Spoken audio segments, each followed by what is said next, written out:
Another episode of Compressed FM, a podcast all about web development and design with a little bit of zest. In this episode, we're going to talk all about transitioning into tech from a non-traditional background. Hello, my name is. Oh, I messed it. Take two. Development and design, who would have guessed? Well, we can do them both, even add a little zest. So turn up the volume, get ready for the best. Let's get it started in this episode of Compressed. That's what I get for going on vacation. What's up, everyone? My name is James Quick, and I am a full-time technical content creator. Now you go. Wait, Oh, you Amy. froze. You froze. I froze? Yeah, you froze. You sure that wasn't just me waiting on you? Well, your whole body. I'm being. All right, you go. I'm exaggerating. Hello, my name is Amy Dutton. I am the director of design at Zeal. And this episode is sponsored by Daily.dev, one of Amy and I's favorite extensions that we use in our browser every single day.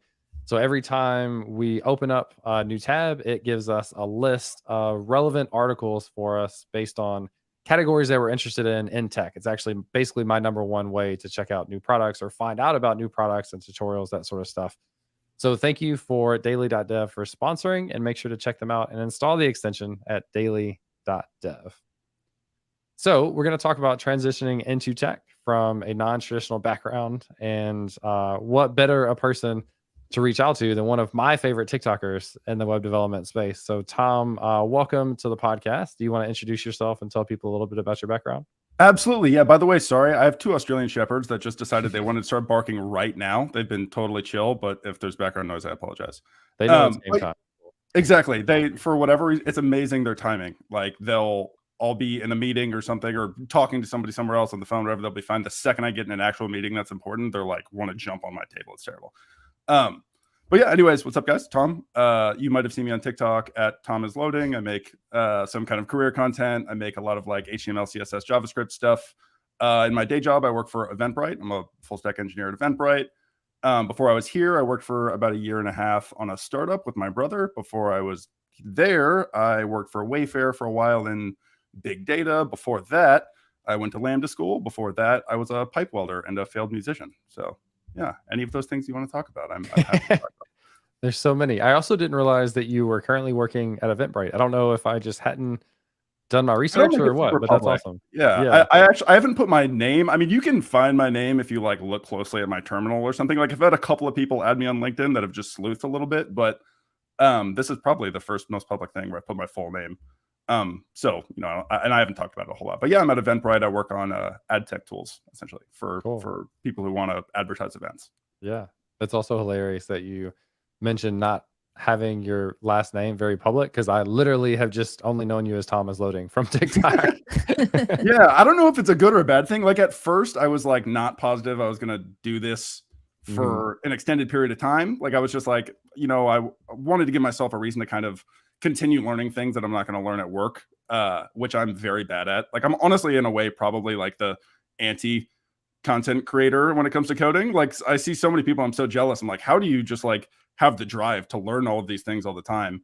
So I was like, this gives me a really good reason to both learn how to create content, which I think is valuable, and also, you know, learn new things that I'm not going to spend time to learn otherwise.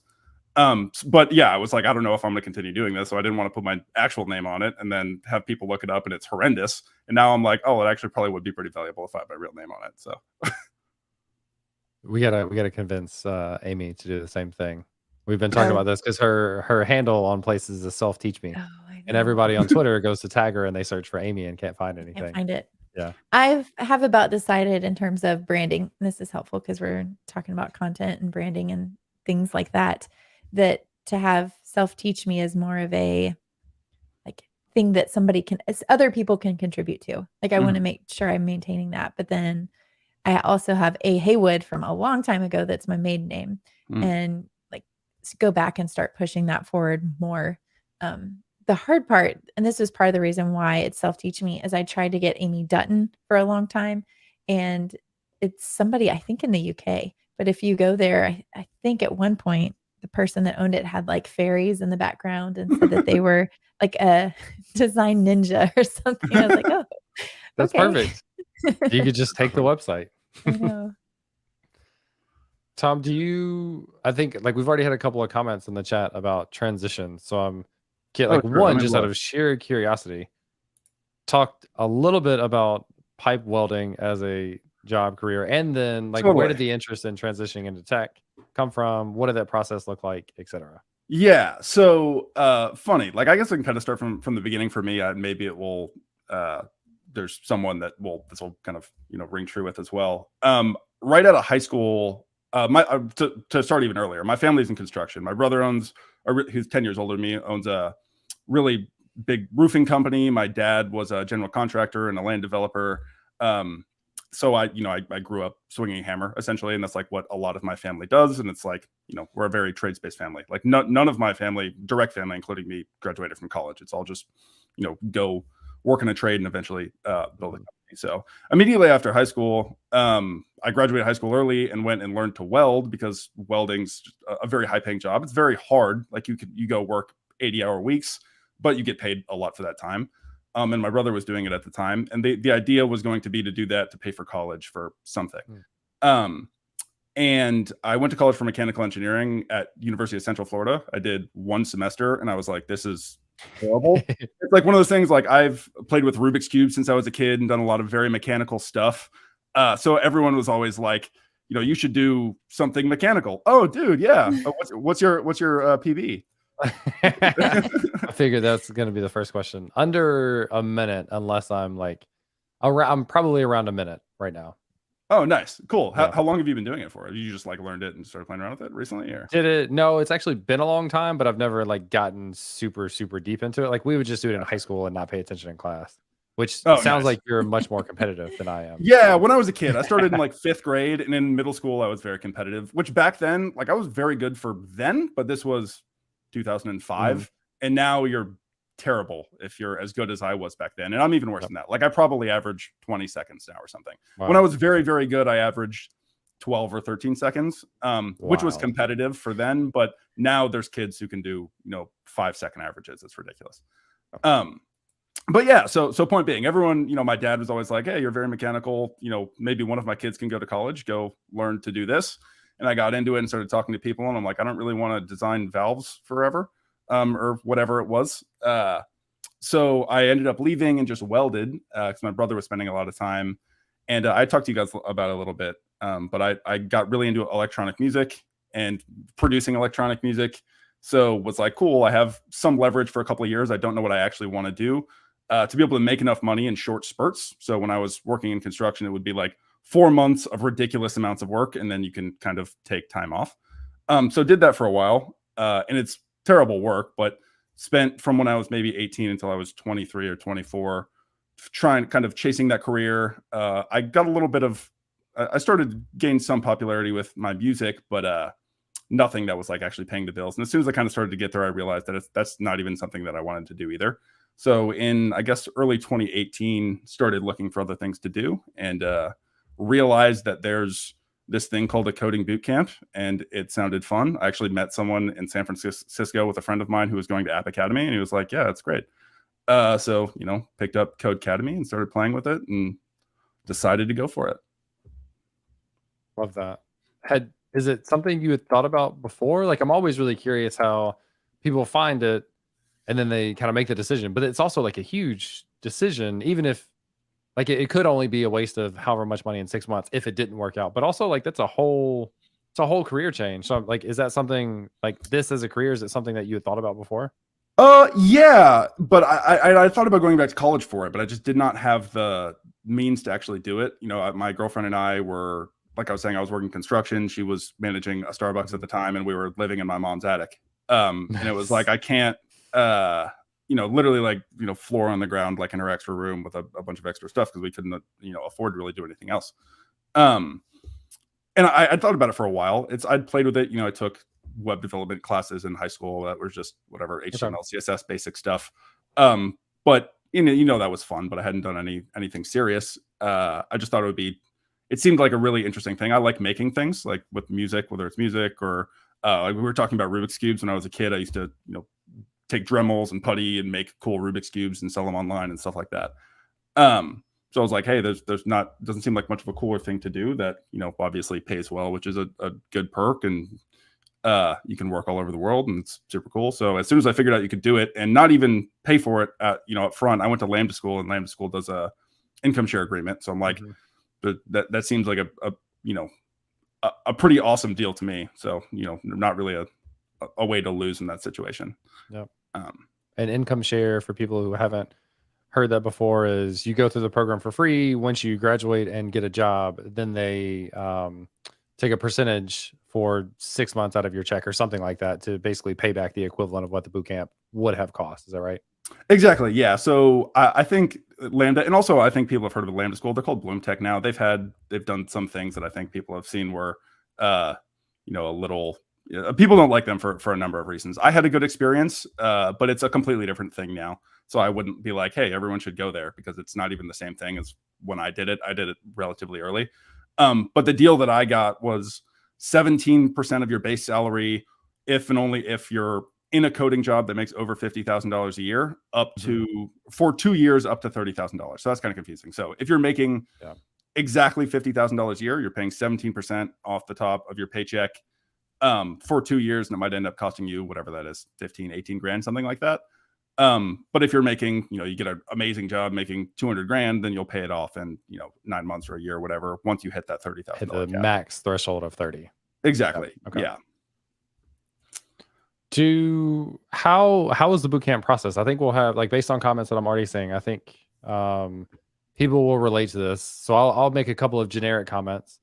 Boot camps, going through a boot camp, having taught them and seen literally 300 people go through, and a low percentage of them actually complete. Going through boot camp is one of the most difficult things I think people will ever do in their entire lives. I think it also has the potential to be one of the most rewarding things you do in your entire life, but it's really freaking hard. Were there any, did you have those struggle moments? Did you suffer from imposter syndrome? Did you wonder if you were cut out to be a developer? Did you share those thoughts?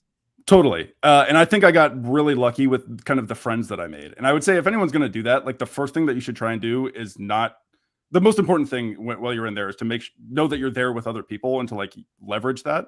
The people who I saw fall off the most were people who just came in and didn't talk to anybody and then tried to figure everything out themselves. I think I got very lucky with the friends that I met while I was in there. There at the time, it made me feel terrible about myself. I was like, I was the worst of the people that I was kind of in a group with. But all of those people have gone on to do amazing things, and I don't feel so bad about it anymore.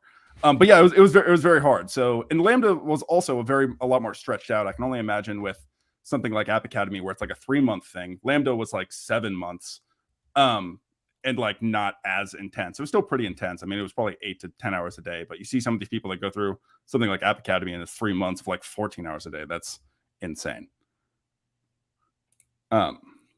Sorry, I also want to look at the chat. I did see one person say something about a yo-yo, which makes me want to talk about the fact that I also yo-yoed for a number of years. That's awesome. Yeah, I was not good at that, but I. What other random hobby can we throw out there to see if you do? All of them, literally all of them. Give me all of the hobbies. Chris Mars is from Split Software, so he said I had so many yo-yos in high school. I was an off-string guy. I don't know how super deep you are into it. I wasn't crazy deep, but I loved off-string yo-yo, 4A. I think you weren't deep enough, but you just used a term I've never even heard of. Yeah, so instead only real yo-yoers would understand. Yeah, I was bad. This was when I was 10 or 11, 12 years old, something like that. But I always it was too frustrating for me, and I smacked my shins too many times with yo-yos, and I gave up. Yeah, that's great. But yeah, I've done all of the weird things. So, and I spent years rollerblading, whatever kind of weird hobby you can have. My kids just got roller skates, so that's been fun. Nice. Did you get them elbow pads and helmets and stuff too? They do have, I think, knee pads. Yeah, that's good. Tom, do you want to touch on the technical aspect of the boot camp? What were the topics and stuff that were covered? Sure. And additionally, when you left or when you finished the boot camp, how did you feel confidence-wise from a technical perspective? Yeah, on that, you won't, but you need to do it anyways. That's what I tell everybody. It's you're so many people, and I see people in my comments all the time too. And I think that's one thing that I've been lucky enough that I kind of have had, I don't know if it's instilled in me or what it is, but I'm okay with just sucking at something, and it's like worst case scenario, you go in somewhere, you get fired. That's fine. At least you did something. But nobody feels comfortable. As far as what you learned, so it's different at different boot camps. The boot camp that I went to was split up into 4-week sections. It might be completely different now. Like I said, like Lambda's completely rebranded and they're have a completely different system now. But when I was there, it was, 4 weeks of HTML, CSS. It was like 3 weeks of actually learning and then a week of building something, then React for 3 weeks, and then a week of building something with React, then a week of, I think you got to choose. It was either you went like a Java route or a Node route. Most people just learn Node just because it was easier because you already knew JavaScript. So 3 weeks of that, you build something with that. Then they had when I did it, I think it was a 5-week sprint where they put you in a team to build like an actual project. So they would give you could kind of pick like a prompt. Like we built like an SMS messaging tool for, I don't even remember all of exactly what it did, but the idea being to build an actual project that you could put on a portfolio and have something to talk about. So we did that. Then after that, it was algorithms and data structures and just starting to get you to actually apply to stuff. So essentially the idea was get you through learning as much as you could need to possibly, just enter a junior developer role, and then kind of force you into actually starting to apply for stuff, because everyone has that kind of imposter syndrome. Nobody, I think, coming out of labs, which is what they called it then, was like, oh, I'm super confident and I feel like I'm going to be able to actually do this. It was like, cool, I can build something, but I still feel like everyone's way better than me. But all that you can do is just start actually trying. Anytime anybody asks me about like, hey, I don't feel like I can do this, I'm like, just give it a shot. Like the worst case scenario is someone says no to you, and then you're at the same spot you're at right now. I would even argue though, if one person says no to you, that's not like a signal to stop. Totally. Because it's like, even when you hear about some of the best people out there, not necessarily tech, but like Tom Brady was not a great high school football player, and here he is probably considered the best player of all time in the NFL. Or, same thing with Michael Jordan. I think he didn't even make the team in high school. So just because somebody doesn't believe in you doesn't mean that you're not capable of it. Absolutely. And that's it's funny because this can kind of circle back to welding stuff. So in welding, they make us take weld tests for every job that we would go on. And it's very, very similar. The only difference is when you fail stuff, you would have just had to drive from Orlando to Austin, Texas. And then you get there, you do something for an hour and you have to drive home. So I think that kind of helped me get ready for that. But like you said, like when I was first starting to apply for jobs, I probably got 30 or 40 interviews, and I only got offers from 2 of them. Most of them didn't even like give me a second round. Most of them I would fail a take home when I was first learning. It's like, people get very, all up, very worried about like the algorithms and data structures to questions and stuff like this. It's like, I wasn't great at that stuff. I was fine. I was passable. But you just kind of plow through it, you're going to fail some stuff, and that's okay. Like my hit rate was whatever, 5% or something like that, or less, on actually getting through and eventually getting an offer. Yeah, that's a pretty common story. I just want to kind of reiterate for some people in the chat too, of talking about their hesitation, their imposter syndrome, they're like questioning whether or not like to continue with it, etc. And I'm going to steal a quote from Danny Thompson and kind of butcher it a little bit, but like very passionately talks about like the only thing you guarantee if you stop is that you're never going to make the transition that you're looking for. And I've been doing this. I have a lot of experience with people going through this transition, having taught, again, like starting at 300 people and then graduating 120 or so. I've seen tons and tons of people make this transition. I've seen tons of people, everyone basically, struggle with it a lot at times, especially. And I think you called out one thing earlier that's super important, is the people who come in thinking they're going to do it by themselves are typically not going to be successful. So I put a link to the chat to the Learn, Build, Teach Discord, which I think is a great resource. There's also other ones if people are interested. So I'm not just like promoting mine, but I think you need to have that community around you. You need to have people that you can trust. You need to have other people tell you it's okay, I feel the same way, I'm nervous, etc. Like you need that community around you, because that transition is a very, very difficult thing to go through. Absolutely. Yeah, I could not agree more. It's like it's so hard when you're learning something for yourself to know that you're even learning the right thing. So having the validation that like you're learning even the correct things and being able to bounce those off of each other. And then just being able to like see examples of other people who've had success. Like when I was in coding boot camp and was like, I can't apply for jobs. I'm like, oh, well, these 4 other people already got jobs and they know the same things that I do. So I guess I should be ready. Whereas if I was just trying to learn myself, I would probably still right now just wouldn't have even applied for a job yet. I'd be like, I'm terrible. I'll never be able to do this. So I think it's you have to have that if you want to do this. Like you have to have people that you can work with and bounce ideas off of. I'd also be curious to see what you guys think and what your experience was. But I know when I've learned a new skill, say like take React, when I moved from jQuery to React, there wasn't a moment where I'm how long ago was this? It was years ago. It wasn't yesterday, but it was probably later than it should have been.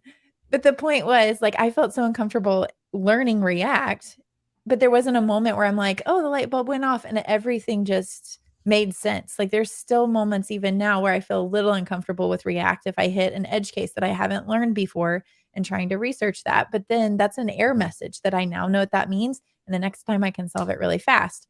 And I think that's why a lot of times people will give you the advice of just build projects, because the more that you build, the more error messages you run into, and the more and the wider your experience is. Yeah. Someone commented about exactly rats. Now I forgot my thought. Oh no. This is terrible. It's okay. I can just cut you off again and then do it. No, you go. All that I was saying is like to drive it home even more. Like there's not a point where you eventually are like, oh, I'm an engineer now and I'm good at things. Like I'm making these videos, and I still don't know what I'm doing with all kinds of stuff. Like we were talking about that. I think it was before we started recording, but it's like the reason I started even doing this in the first place was it seems like a pretty high leverage activity in general. We were talking about brand, which maybe we'll get into, but moreover, it's like it gives me a reason to continue learning new things. So I make videos on things and people are like, wow, how could I know this? I'm like, I didn't know this 6 hours ago. Google. Yeah. That's how I just learned this. I just went and watched a James Q-Quick video on how to do it, and now I'm teaching it again to you. It's like it's not, when you look at the content creators that you're looking at and you're like, wow, these people know all the things. I mean, I guess I can't speak for everybody, but I know for myself, I don't know all the things. I just am like, that would be cool to know how to do. I learn how to do it, and then I make a video on it. Yeah. I think that's an important thing, Amy, that you called out, is the transition piece of like going from jQuery to React and basically being in that same beginner position that you were with jQuery the first time, or with JavaScript from the beginning, which may have also been synonymous with jQuery at the time. But like things changed, and I had this interesting epiphany at the start of my career where I was doing technical evangelism for Microsoft, which meant I was talking to audiences of people at the age of 22 that had been writing code as long as I had been alive, but I was teaching them about things that they just didn't have experience with. So we have to remember there's always something new to learn. We all go through ups and downs of feeling confident in the thing we're working on and then transitioning into learning something new that never goes away. And I do want to call out, I think it was John in the chat that commented, like, I feel like I'm struggling with concepts now and I don't really know what to do. Do you have any advice other than building projects? And I have two responses to that. One is, my first instinct is build projects. And the reason I can call that out, even after clarifying, and I'm not saying this is what John is doing specifically, what a lot of people do is they build something in a safe zone of something they know how to do, and they don't use that as a way to force themselves to learn. So once you start building something a little bigger maybe than what you envisioned, and now you're having to go and figure those things out, it starts to make a lot more sense. And also there are concepts that I studied, I'm doing air quotes for people on the podcast, that I studied in computer science classes in college that I did not understand until 5 or 6 years later in a different context. So if you feel like things aren't making sense, don't feel like that's a super big problem. Use that as a gauge of like, here are some things I can continue to work on and try to understand, and maybe hear some different perspectives and stuff. But literally went through like years of not knowing how really like the basics of object-oriented programming and inversion of control and all these other keywords that like never made any sense to me until I got presented to them in a different context where I was actually building stuff myself. Yeah, I think, another thing too is when people say build projects, you're like, well, what do I do? How do I start? A lot of times I'll have a project and then I'll take a course.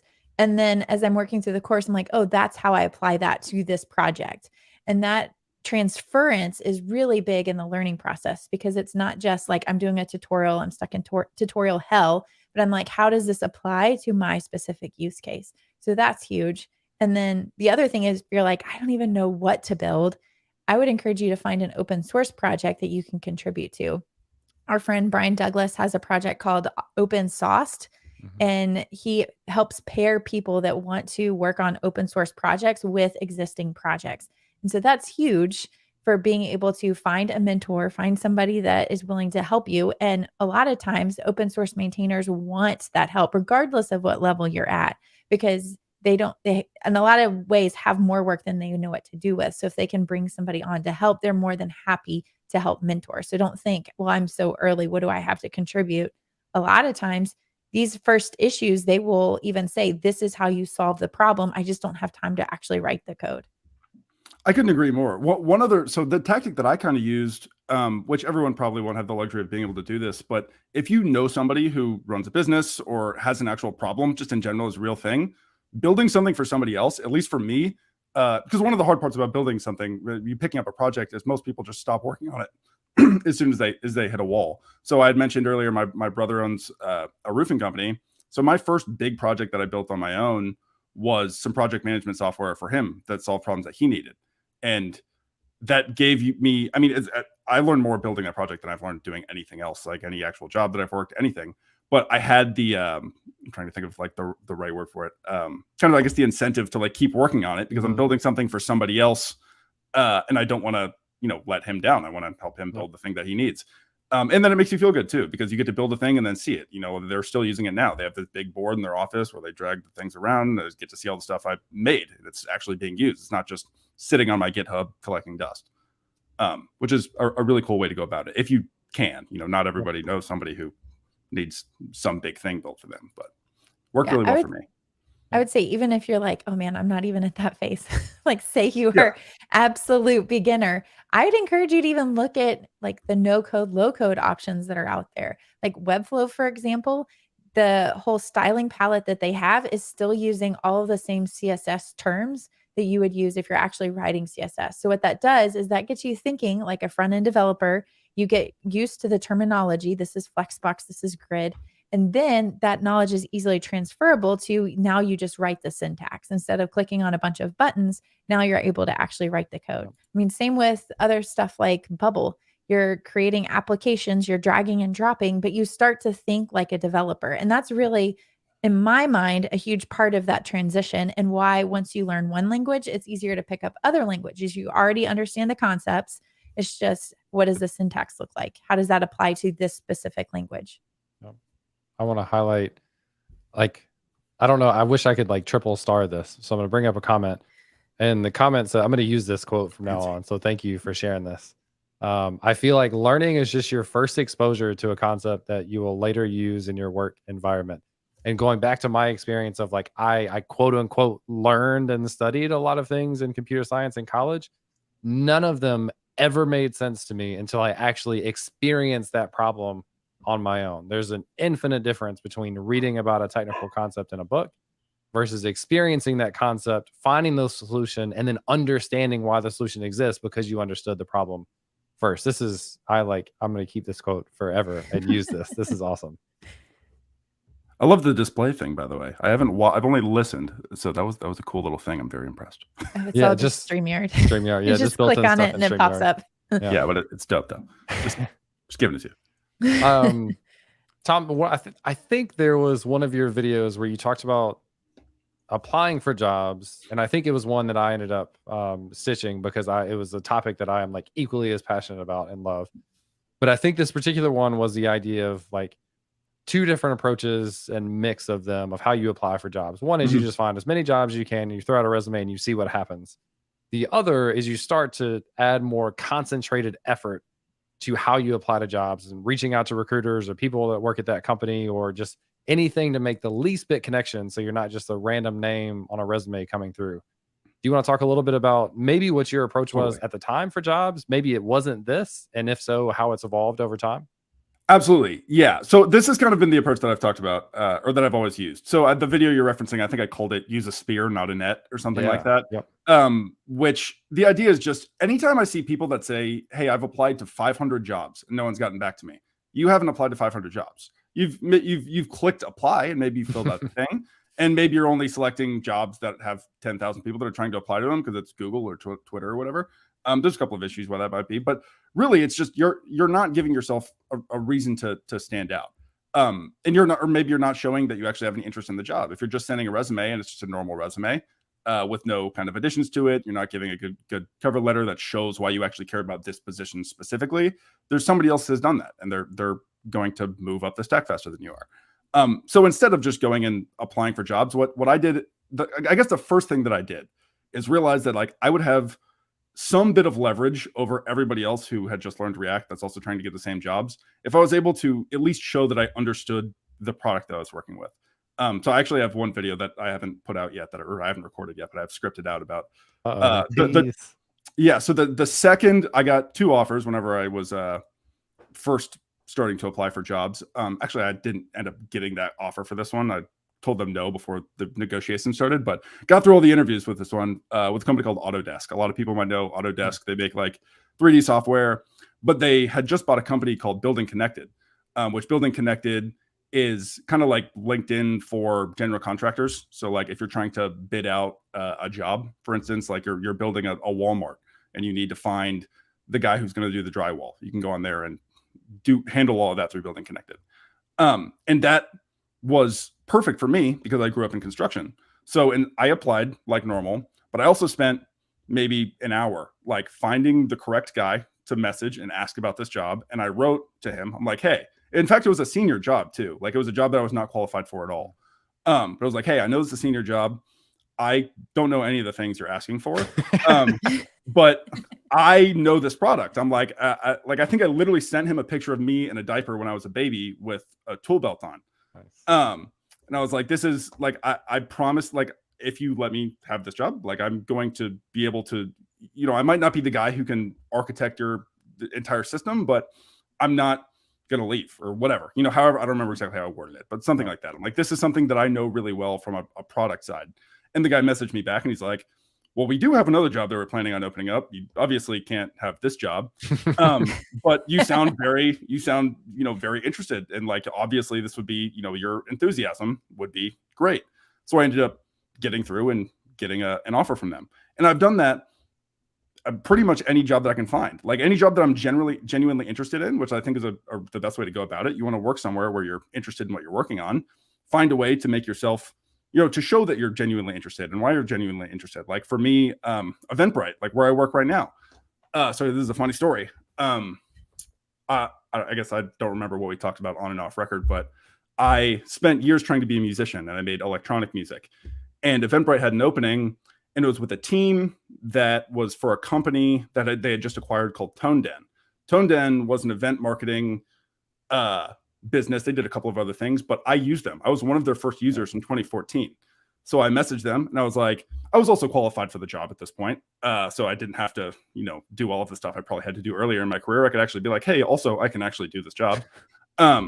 But I very quickly just, I got an interview in 10 minutes. They're like, oh, cool. This is awesome. Like you're the exact type of person that we want working on this thing. And this worked out really well because I was able to say like, hey, like I think in my very first interview, one of the guys that interviewed me was one of the original engineers there. And he looked up when I signed up for ToneDen and I was like the 10,000th user out of like millions. Oh, wow. That's cool. Yeah. So it's like, just little things that you can leverage like that. Obviously that's just a hilarious coincidence, but whatever it is, pretend, maybe you grew up on a farm. Like I put out a video yesterday. I was just looking at different jobs. Go to John Deere and be like, hey, I grew up on a farm. I know about tractors. That has nothing to do with my software engineering job, but it does mean that I like you. And they'll be like, oh, cool. Interesting. Like, let's talk to this person. And that's worked for me really, really, really well. That's so good. There's a comment in the chat from Tucker Tech talking about this is a timely stream, how they have a background in tax law and finance background, and the fact that trying to verbalize the transferable skills is something that they're learning daily. And I think like I've talked about this so much, regardless of what job you had in the past or career you had in the past, there's something in there that you can talk about from an experience and from a skill set perspective. It's just your job to figure out how to translate that and communicate that in a way that's going to make sense. And so even though it wasn't necessarily like a technical skill for you, having experience with that product and having the awareness to go and share that connection with them already is going to give you a leg up on other developers, because having business understanding of the product that you're working on is an advantage. They have business analysts whose job is to specifically understand the use cases for people using the product. And if you come into that as a developer, now you're bringing an additional skill set that someone else that's never seen it before would not have. So I love the ability to find that custom connection, proactively reach out, because you make like the slightest connection with people. Just one person has seen your name before, or they've seen a TikTok, or they've seen you on LinkedIn. Just something tiny is enough for them to say, hey, hiring manager, we should look at this person. Because otherwise it's just a bunch of digital resumes, a lot of which get automatically filtered, and a lot of them get turned down for various different reasons. It's just tough to get to the actual interview process when you're not doing any of those supplementary actions to try to make that connection. Totally. So this is funny. As that video I did yesterday, I was like just finding entry level jobs, and I just made a video about it. But one of the jobs was for Mr. Beast. Mr. Beast is hiring a bunch of people right now, and each one of them had like 3, 4, 5,000 people had applied for it, like the most applications I'd ever seen. And I'm just thinking, it's like, as soon as most people look at that, they're like, there's no way I would apply. And I probably wouldn't be able to get through that stack. But if you're a 19-year-old kid who's been making content since you were, 12 or whatever, which is a lot of kids, and you've learned to code, you're the perfect person. Like, don't be scared away by this 3,000 people. Like, figure out how you can get through to the right person, and show that you're passionate about this thing, and like you have a leg up on all 3,000 of those people. It's like, that's another thing. I've talked about this a couple of times, and a lot of people have said, oh well, I'm 18, I don't have any past work experience or whatever. Like, I was a welder, so it's like, yeah, it would be easy for me to go work at Belfort BD or something, which makes sense for a welder. But it doesn't even need to be work experience. It's just, you need to show that you're interested and you understand. So if you were in high school, if you were a lacrosse player, it's like, I'm sure you could go, maybe Warrior is hiring or something. I played lacrosse in high school, so it's just a random thing that I've thought of. But whatever it is, it's like, you don't need to have been a professional in something and then have leveraged that, which some people are able to do. But whatever it is, just things that you like, you're going to be able to talk about more than other people, and it's going to show that you care more about the job than other people do. And it's, if you're equal or even a little bit under somebody else who's in the resume, but you actually like the job and care about it, like, that's going to give you a big advantage, I think. Webflow is really interesting. They even have a statement on their application that says, even if you qualify for 50% of our requirements, go ahead and apply. That doesn't mean you could still be a great fit for us. And I think the story that you told earlier about being a junior and applying for a senior position, and the fact that they were able to refer you to another position because they recognized your passion, is a perfect example of something like that being successful. Absolutely. Yeah. I did that for a bunch of jobs. It's like, it probably isn't as good as trying to find, the actual entry level things, but it's like, if you really want to work somewhere, it's a great way to find your way in. Like, I would even try and find jobs that were like more niche. Like, if you're just applying to back-end engineer, it's like, that has all of the people applying to it. But if you find like embedded, whatever, blah, blah, blah engineer, and it has 3 applications, it's like, I would go through that and be like, I'm not qualified for this, but I know this, someone's actually going to see this because only 3 people have applied for this job. And that seemed to work pretty well. Yeah. At least that was the strategy I used. I guess it might not have worked very well, but it seems like it worked pretty well. I mean, I would say what qualifies as worked very well is any response whatsoever. Totally. Because any connection is valuable. Like, especially if it's a company that you're able to communicate. I would really love to work for this company. I understand this may be a long shot. I understand this may not be the position for me, but for them to have somebody be excited to work at their company, most likely they're going to remember you later on when they do have that role. And like, especially at certain companies, like, these job postings and levels are very flexible. Like, if they can find the person that they think is the right fit, they're just not a senior. A lot of companies will just make it not a senior position, and they'll change the job description to fit, and then bring you on and have you grow with the team. But showing that excitement and making any personal connection at all with a person or team member or whatever at that company is huge. We just did this. And I've just gotten to where I'm actually interviewing people. And with the last position we just hired for my team, a guy came, and it was like a principal level front end guy. And we didn't think he was there, but he was like very personable and like seemed like he'd be a great manager, and they referred him for a management role. Yeah. Nice. So that kind of goes along with what I was going to ask. If you've started interviewing, what are things that you look for in the interview process? So I'm probably not the best person to ask. It's kind of funny because I'm like just getting to like senior level. I'm technically L2, but I'm kind of like running our front end right now. And I'm hoping for the next cycle I'll actually get that promotion. Eventbrite, you heard it here. Yeah, come on, guys. They like me. That'd be good.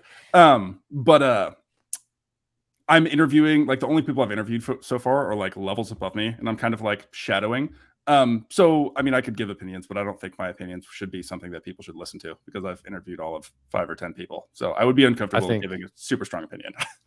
I think they should listen to it, and I think your opinions are valid. So even if it's not super opinionated, I would love to hear what goes through your mind in an interview. Yeah, because they asked you to be in the room for a reason. Yeah.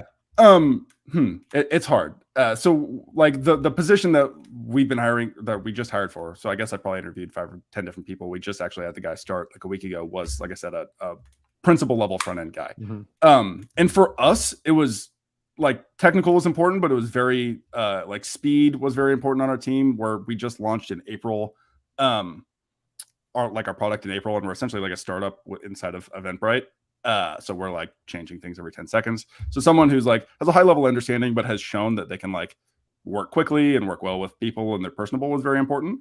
So we actually had a couple of people, this might be helpful for some people. Like we had a couple of people come in that were very, very technical, very obviously technical, and have built really cool things, but seemed not like the best people to work with. And the guy we ended up finding is also very technical, probably similar in part of these people, but very obviously very personable. Like he came in, smile in the room, had done, like I talked about, done research about Eventbrite. He worked at Okta before he was here, I think. Hey. But had a bunch of, very specific questions about the product we were building and about Eventbrite, and was, smiling on his face, and very obviously a happy person. And that, I think, is why a lot of people ended up choosing him to go forward, including me, where it's like we had a lot of strong technical candidates, but just because you're strong technically, someone else who people actually want to work with and cares about the product, like I said, like they did with this, was the person that we ultimately we're like, this is the right person for this job. I don't know if you knew this. I worked at Auth0 when Okta acquired Auth0, and my wife works at Okta Auth0 now. I did not know also, awesome. Here's my like controversial opinion of the day. And I don't know if it's like, I don't know if I fully believe it. If you're going to say but what I'm like closer and closer to believing it. I almost confidently believe the soft and professional skills are more important than the technical skills. It's hard to like confidently say that, but I think they're much more important than many people give them credit for. And I think a lot of people end up losing out on opportunities because they can't communicate. They don't seem like they know how to work with other people. And then when you look at like progression of title, I've always looked at your sphere of influence. So when you're a junior developer, like your sphere of influence is you and like the little bit of code that you write, or like however much that is. Like you're able to influence the stuff that just you do yourself. When you look at like migrating to the senior level, like now you're starting to expand that sphere of influence where you have opinions for best practices. You're able to teach other people, you're able to communicate things, etc. And you keep going up. Like there is this approach of like just being wildly technical and you can live in a bubble. For the most part though, moving up that ladder again is like broadening that sphere of influence, where it's not just me, it's not just my teammate that sits next to me, it's not just my team. Now working across teams and across organizations for best practices and architecture and that sort of stuff. And the communication aspect of that and the other personal and professional skills that go along with it are like so important for moving up that traditional ladder. I thought what you were going to share. That was good. Oh no. But what I thought you were going to share. Well, I'm still quoting you. Is just talking about the skills that you develop that set you aside from other applicants. And so, for example, you will talk about how you're a teacher. And so everybody else on your team is elevated because you're teaching. Yep. Or I can talk about how I do design work as well as coding. So everything that your team produces is going to look better or be marketed better. And so when you're talking about you're in a pool of 3,000 people, you all have the same technical level. How do you set yourself apart? And if you can figure out what those special skills are that you bring to the table, then that is going to make you stand out above everyone else. I think I think like the 10x engineer thing like is a real thing. Like I think that actually exists. Like I think there's people who are great, but I think most of that comes from context. I mean, there's some people that are just, obviously there's levels to these things, but most of the people that I see that are by far the most effective in companies are just people who understand how all the pieces fit together. Yeah. And because something pops up, for me, like I'm getting there with our product at Eventbrite, it's like I can pretty quickly fix something. I might know the exact same things as somebody else. I just understand how the product works. So it's much easier for me. But if you are going in somewhere and you're one of these people who's like not very communicative, you might be a 10x engineer on your own, but you can't make other people that. Whereas if somebody might not be as qualified as that person, but they're very good at, like, one of the principal engineers on my team is like the best person I've ever worked with. He's awesome. And he's very quick to, anytime anybody comes on, make sure everybody understands the context for everything. If you have any problems, he responds in 5 seconds.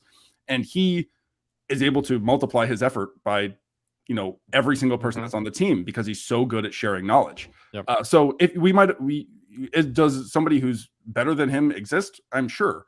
But if that person isn't as good as at getting other people on the team up to speed, then, they're not going to be as effective anyways, because other people are on your team as well working, right? So that would be like an overall net loss. Like you may get more technical skill out of one person, but the overall impact on the team would probably be net negative versus Absolutely. the person that you're talking about. There's a comment in the chat from Tucker Tech saying in an interview or something, a manager told them was 2 things: can you code, and do we want to work with you for 2 years, which for the next 2 years, which makes total, like, that do we want to work with you for the next 2 years encapsulates so many of the skills that we just talked about that are really important to having a good culture, to having a good team, and to having a team that is like growing and learning together. Do you have a comment, Amy, is what I was going to say. How did you know? I would say potential is another piece. Like when I interviewed for my team, one of the things that I would look at is, we did a live coding session where we're pairing together and I'm asking them to build something. And I hired somebody that said, I have no idea how to do that. Like, just, I don't know. I don't even know where to start. And the fact that they were honest about it, they didn't say, well, let's see what we can do. They were honest about where they were, but I saw potential and an eagerness to learn. And we still ended up hiring that person. So I think that's another thing, is be honest with where you're at and show the potential that this is where you want to be. And you feel like that job can help you get there, that it's a collaborative effort. I can say that specifically helped me a lot in my first job. So my first job was at Wayfair. I was there for probably like 1.5 years. And I essentially got like a data engineering job, which is not something that I still don't even really love to do. But I was like, this is a great way to stretch my abilities. I actually went in through kind of an accelerator program that they have there. That's like a 2-month thing. And then you get placed on a team. And I did well. But like the first thing that I told them was like, hey, give me something that I'm going to be really bad at, and like, let me try and learn. And I went and talked to different teams and found this team. And it was something that was like very hard, and kind of convinced them to be like, yeah, okay. Like, I think that you're going to work hard enough to be able to do this well. Whereas a lot of people may have done like the comfortable thing. It ended up working out really well for me. I think that accelerated my progression by a lot. And I think that's a thing that a lot of people look for sure. It's like, are you going to be dedicated to actually, being better than you are right now? I think that's important for companies to support as well. Like having either financial or other means to support you for growing. So financial is like paying for you to go to a conference, or paying for trainings, or paying for online course content, or having dedicated time for learning and getting better, etc., which is super important. Doesn't happen all that often. Well, I think. Talking about content for you, I want to do at least a few minutes of like, what's the difference in content now for you versus when you started? So when you started, it was kind of a like, I'll use Learn, Build, Teach as an example, like a better way to learn, a way to teach people, and a way to build stuff, etc. You've got, I think it's like 30,000 followers on TikTok. Like, you've got an audience, which is amazing. Do you think of that a little different? Do you think about your brand or like long-term content anymore now? I'm still figuring it out. If I'm being entirely honest with you, we had talked about a little bit, like my main things for this was, I think that anybody having any kind of personal brand is super valuable. And B, I just wanted to give myself a reason to learn things. Yep. So I'm still figuring out what is the highest leverage thing that I can do. What is the most useful thing to actually be teaching people? I can't say I take it definitely more seriously now than I did at the beginning. Like, I think some of the stuff I did at the beginning, I was like, I recorded 5 of them in one day and just kind of didn't even make any cuts and just like threw them up. Whereas now I'm like putting a lot more thought into it and trying to do something that's more useful than just like, here's how you reverse a string or whatever, as I was just learning how to use everything. But no, I'm still figuring out what I'm doing.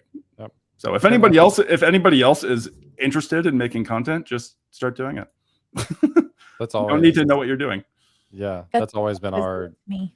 like number one recommendation is just to start and then do it somewhat consistently, because a lot of people overthink, like, I don't have the right gear, I don't know what topic, I don't know blah blah blah, and the reality is, like, you'll figure that out the more you do it, but you have to do it to get to the point where you actually have more opinions for yourself and can kind of guide what you think your focus is going forward. Yeah, I couldn't agree more. I was worried about, like, when I first started, about showing my face and about, like, even recording my voice and putting these things out. And it's like, if you sit there and think about it, you'll try and, like, make a plan for how you, like, your master plan for how it's going to work. And then maybe you'll try and it's not going to work. The best thing you can do is just start putting yourself out there and then adjusting as you go. Like, I've kind of gotten into this interesting niche of what people seem to find pretty useful. I guess this makes sense because it's very visual. But what a lot of people like in my videos is, like, very animation based stuff. Like, some of my biggest videos is, like, a lot of web animations and frame motion and stuff like that, which is not something that I am, like, a master in. It's just something that I've seen that people find useful. So I've, like, kind of gone down that path a little bid. I probably won't go down that path forever. There's other kind of tangents that you can go on. But if I had sat around and been like, how am I going to get 1 million views on a video on TikTok and whatever, you'd never come to it. You kind of find your way there one step at a time, We didn't prep this. I actually didn't do this in the last episode. So Tom, I'll give you the opportunity to be put on the spot or not. We usually end with a section called picks and plugs. So we pick something that we've used recently, bought recently, etc., that we enjoy. And then plug is like anything that we want to plug on our own. And I didn't prepare myself either for this. So maybe Amy will be able to kick us off. We'll see. That's a good wish. I did pick something. I'm glad I pulled it up. Otherwise, I would have forgotten. So this is going to be a little late if you're not listening live. So sorry, but you can also look for it. So Josh Komu, who I'm a huge fan of, has released The Joy of React. So if you go to joyofreact.com, and his courses are just really in depth. The site's beautiful in general. He also has a CSS course that's been pretty popular, but I purchased it just to see his course experience, period. So he's built a custom course experience where you have different exercises intermingled. And it really is just a work of art. So if you're trying to level up or learn something new, I would encourage you to check it out at joyofreact.com. So he has early access available for 1 more day. So that means it will close on February 1st, but you can also purchase later. You just won't get the early access. And then for my plug, I'm assuming James will probably plug this too, but I want to plug the Learn, Build, Teach Discord community. So a lot of people have said, I'm trying to learn. That's a great place to get connected and be able to network with people. And when you run into those bugs, be able to find someone to help you troubleshoot. So if you go to learnbuildteach.com, it will redirect you to the Discord server and you can join. So it's a great thing. Cool. You got it. You want me to take it? I can go next, and then I'll give you a few extra seconds to prepare.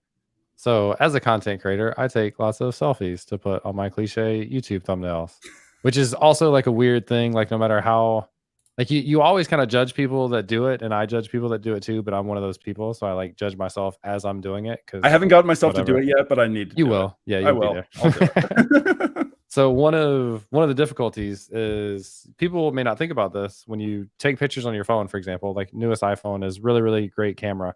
Most people take selfie cams because you can actually see yourself and frame yourself, etc. The front facing camera is not near as good as the back facing camera. And anyway, so on the video, I've got a tripod and a mount for my phone, and I can turn it and do selfie thing. But what I got is this add-on. You won't like fully be able to see this, but it's a little mirror basically that like points down to my phone where I can see just enough of the reflection of the selfie to where I can use the back camera, but then also be able to see myself frame. So it's one of my favorite brands, Ulanzi, one of my favorite brands for like accessories for content creation and stuff. All their stuff is really top notch, but it's basically just a a mirror thing that kind of flips down in front of your phone to show you a reflection of yourself in the camera. So it does like just enough to be able to take selfies of yourself with, I guess that's cliche, or like, what's the word? Repetitive.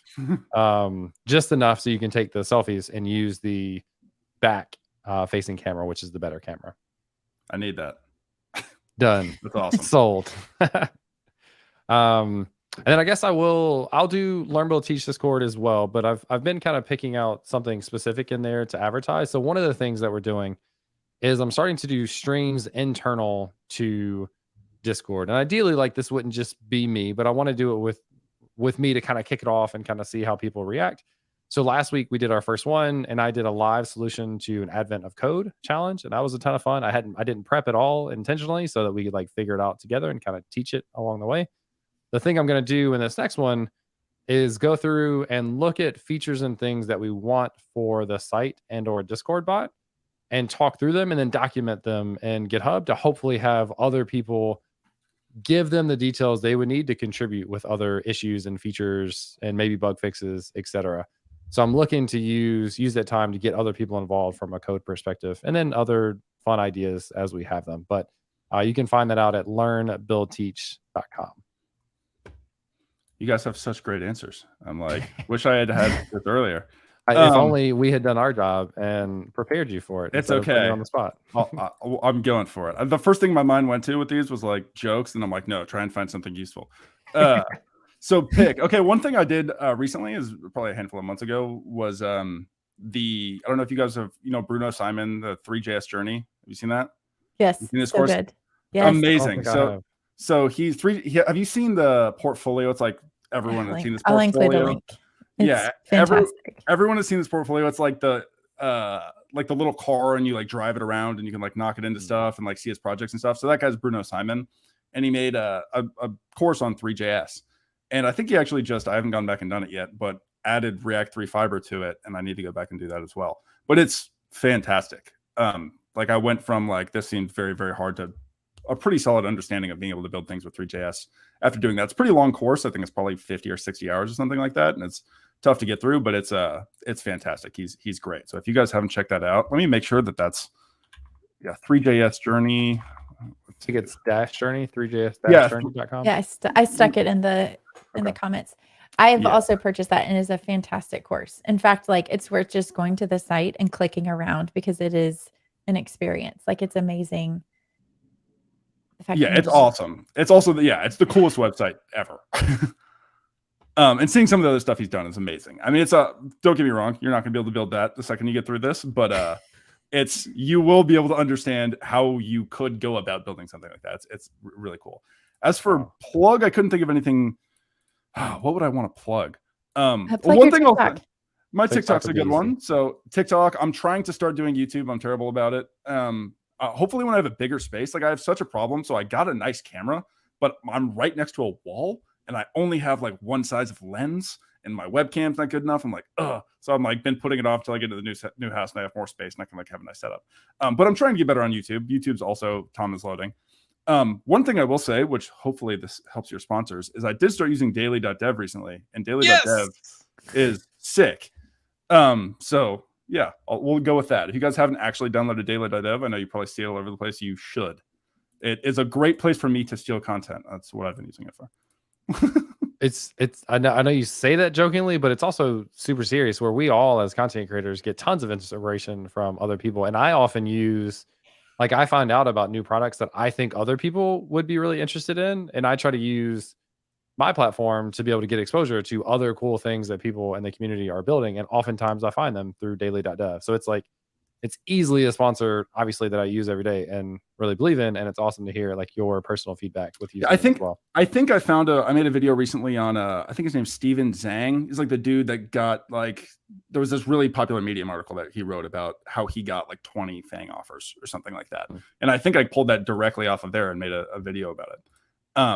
But no, it's awesome. It's like one of those things I think we talked about a little bit, like for myself, like I kind of have to make myself continue learning things. Just expanding my scope of the things that I want to learn. And that's a great way of like, every time I open, a new tab, it's like, oh, cool new thing that I would not have even thought about. And I can take the 5 minutes to read it. And get myself to continue expanding my knowledge. Yep. Absolutely. Cool. Well, I think that is going to do it for this episode. If you're listening in a podcatcher of some sort, please leave a rating and a review to help other people find the podcast so we can continue to do episodes with amazing guests like Tom. Thank you guys for having me so much. This is awesome. Again, starstruck. It's awesome that I'm here after starting making, opening up my camera and starting to make videos in August or whatever it was. Yeah. Wouldn't have thought I would have been here. So this is really cool. Is that when you started TikTok? Yeah, I started like thinking about it, I think in like July, beginning of July, something like that, and maybe June. And then started actually kind of taking it seriously in August. So cool. Love that. In the meantime, that's all we got. All right, that's the official cutoff for the podcast. And then done. We're still live for a few seconds. Yeah. It's always interesting. How do we know it's over? I know. Can I say all the things that I was lying about now? No, I know, right? Yeah. I had somebody message me one time and say, your podcast kind of ends abruptly. Like, that's the point. That's all we got. Kind of the thing. That's the best. Have you guys ever listened to My First Million before?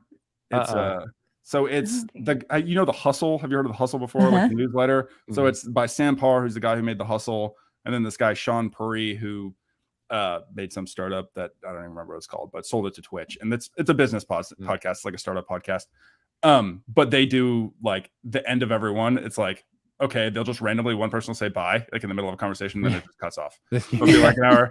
It'll be like mid conversation. They're like, all right, that's all we got. Bye. And then it just stops. Yeah. I think it's so funny. At least our ending is pretty clear. That's it. That was great. Thank you guys so much. This was cool. I was a little nervous. First podcast. I'm like, wow, how am I going to talk for an hour? I imagine when people say that, I'm like, okay, it's probably going to be the first of many. Yeah. Yeah, for sure. I'm so impressed with people that can just like talk continuously. That's one thing I've been trying to get better with it. Like I was talking about the YouTube videos, is like the fact that you guys can just like sound so smooth talking for 45 minutes straight while you build something. I'm like, I am not able to do that yet. Like I have to cut so much.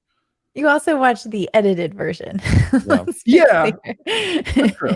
Yeah. But like, and I do as well, but it's just like, so I don't know. Some people don't. Like if I watch like Brad Traversy or something, sometimes it feels like he's like just going for 3 hours and like doesn't mess anything up. I'm like, how do you do that? I need to understand how your brain works that you can do that. I can, for the most part, 45-minute tutorial, as long as I'm comfortable with the code, like I can do that in one shot with a few edits. The thing that becomes really, really powerful though, is if you don't have your camera on the whole time. So I record my camera and my audio and the video and the desktop. I can take my video out at any point and add a freeze frame to the video and then add text or like speaking after. So there's definitely, anytime you think it's smooth and they're not showing video, it's not necessarily that they edited. It's just, it's a lot easier to edit it that way and do whatever you want behind the scenes. So what do you record everything with? Just like Camtasia or ScreenFlow? ScreenFlow. Okay, I need to try that because Camtasia gives me so many issues. I also like need to, hopefully ScreenFlow works. Like I was talking to Amy, I think before you came in, about my audio interface. Like some things just decide to not work with my audio interface. So like I have to record through Camtasia, just my face, my screen, and then I go audio into Ableton and then like post-process in Ableton and then bounce them separately, which is like so many extra things. It's like super annoying. But it's just my audio interface. Like I can use like I have a Scarlett 2i2 interface and like that works. But it doesn't sound as good as the preamps that are on this. So I'm like, I'll do the extra step just to do it. And I've like found some people that have talked about it. It also doesn't work with OBS very well, which is really, really annoying. Yeah. Someone just mentioned OBS and the ASIO plugin to work with audio interface. I don't know that plugin specifically, but yeah, the one I have not been able to move away from ScreenFlow because it is the only tool that I know of that gives you a very easy way to record both video and desktop and have access to them as separate feeds.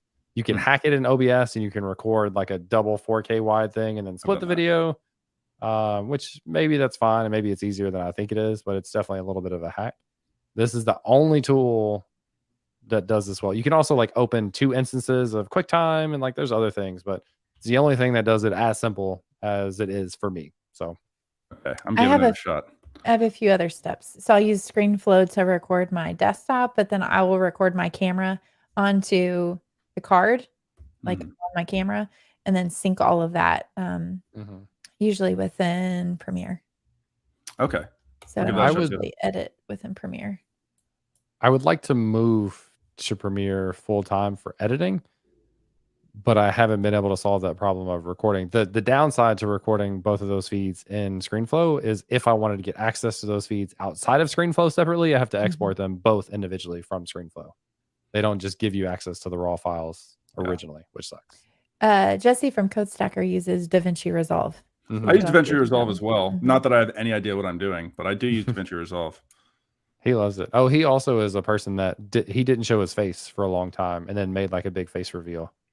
Really? Uh-huh. Well, he started he was like I knew trying to his get origin story, which is he was trying to like fascinating. encourage his kids to be like if you actually want to do something, like go and do it and you can be successful. And he started a YouTube channel to prove a point, and then he got to like 10,000. Like he said, he was like, I wasn't gonna tell them until I got to 1,000 or 5,000 subscribers, and he did, and then like blew up and like That's so became cool. a YouTuber because he was trying to prove a point to his kids. That's amazing. I know, it really is. Found out he loved it. Emberden says Camtasia also allows for recording screen and face on different tracks. I'm almost 100% sure Camtasia is not available on Mac, which is No, it is. So Camtasia is. I use Camtasia. It just doesn't. My audio interface explodes with it, which is Just like I doesn't don't work know well. if it just sucks with Mac or what it is, but it's like not the greatest. That's good to know. Wow. Yeah. Okay, Emberden's clarifying that too. Yeah. ScreenFlow is not. ScreenFlow is just Mac. That's right. Now I could say 99% sure, but I was wrong last time. So almost positive about that. It was just that 1%. No. Hey, that's still a percentage, so it is reasonable. Cool. Cool. Sweet. Well, thank you guys so much. Yeah. Are you rating really somebody? I haven't even been pulling up the Twitch. Oh, okay. Window. I've been terrible at I was said at the beginning that I'm going to actually read through all these messages, and then I did not do that at all. So apologies if anybody has something that I should have. I think we got most of the ones to bring on conversationally, which thanks again. I always say this at the end, like participation and questions and comments and things in the chat is super helpful for us. It makes it a lot more fun to not just be speaking into the void. So thank you all for being here and participating. And Tom, thanks for joining us. I'll go ahead and kill the actual stream. We'll see all of you all. We'll be back Friday for another episode.